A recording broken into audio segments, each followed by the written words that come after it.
ইট পাথরের এই শহরে আমরা এক রাত জাগা পাখি।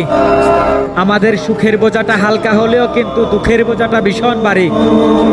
জীবিকার তাগিদে অনেকে অনেক পেশা বেছে নেয়।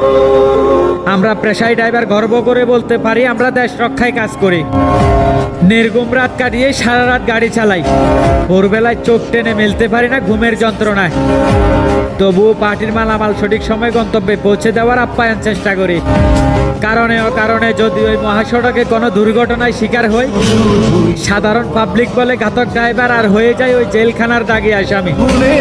দেশের খাদ্য হতে শুরু করে সকল ধরনের পণ্য এক জেলা থেকে অন্য জেলায় আমদানি রপ্তানি আমরা ড্রাইভাররাই করি। তবুও দিন শেষে কেন আমরা ড্রাইভাররা এত অবহেলিত? এই প্রশ্নের উত্তরটি আজ অব্দি কারো কাছ থেকে পাইনি।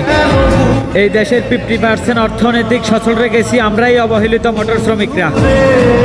তবুও এই মহাসড়কে আমাদের জানমালের নাই কোনো নিরাপত্তা। কেন রে ভাই?